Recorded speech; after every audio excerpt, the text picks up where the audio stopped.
Hi everyone, we're the Soul Sisters. I'm Janelli. And I'm Saira. And today we're gonna talk about Women's History Month.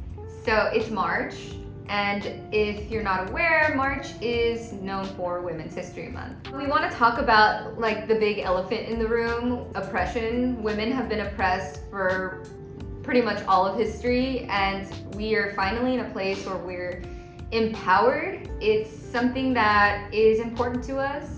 We value being heard, and I think that it just saying that out loud kind of shows how oppressed women have been over the years in history. So the fact that we can speak our minds is a basic human need. A lot of this stuff is going to be conversational about our experience. Yeah. And our experience is different from everyone else's. Yeah. So just keep that in mind. This does not apply to every woman in the world. No, and we're just trying to give a little insight on our points of view. Maybe that'll open up conversations with you and among other people. The first thing that we want to talk about today, to bring awareness to people that probably don't think about this a lot, is beauty standards and women wearing makeup, feeling like they need to wear makeup. We're part of those people. We're currently wearing makeup. We're part of the matrix. Beauty standards are a little controversial because it's something that is very personal. There's definitely a lot of brainwashing going on. There's a lot of money that goes into the beauty industry. Yeah. And we invest a lot of money into that as well. I think that this is something that has gotten better over the years. Things like freckles are really trendy now. We just want to say, embrace your natural beauty.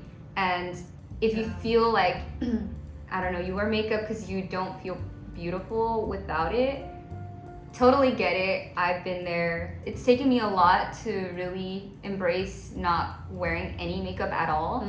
And I have had so many different kind of skin issues that also makes me feel less empowered to wear makeup. Yeah. And I think it's also society kind of forces you to have to look a certain way because otherwise you're not valuable. Yeah. You are creating this image that you're being perpetuated to create. You put this mask on because you have to look a certain way because God forbid you don't look that way, then you're just not valuable. It's kind of like this argument, where do we stand and what is the right balance? Women have the freedom and the free will to decide if they want to wear makeup one day or just be barefaced, and that's also okay. We grew up thinking, at least for me, it's very uncomfortable to wear certain pieces of clothing because you are seen a certain way. You're seen low quality of a human being, and then if you dress nicer, then you have more value to you have a lot more to bring to the table. And it's complicated because you grow up internalizing these things. You grow up thinking well, if I do one thing one way, then that's the right thing to do. But then there's also the feminist movement where women have every right to wear whatever they want. If they want to go half naked on the street, that's they're empowered to do that, but you can't get a job looking like that. It's crazy. It's a dichotomy. I think you are empowered to be yourself and not wear bras, for example. You can't really get away with that working at a corporate job, because then it just seems like you're being inappropriate or unprofessional. And that's one of my pet peeves is why is it okay for men to be shirtless and not women? Why is a nipple being sexualized? First of all, it's meant to feed a baby, an infant. I don't understand it. I get it why, but it's also come on people, get with the program. Yeah. And it's also society as a whole. If you dress a certain way, if you don't wear a bra, you automatically are in a category of being slutty or promiscuous, even though that doesn't mean that. You get a lot of things associated with dressing a certain way or looking a certain way. You can do whatever you want, but of course people are going to perceive you differently based on how you look. If you look more professional, you're going to look you deserve more respect, versus if you are dressed more casual, you're not wearing a bra, you're wearing shorts and a crop top, oh, you're automatically a slut. You don't deserve respect. And another thing is relationships between men and women, and Yeah. that's a big topic on its own, but oh my god, yeah.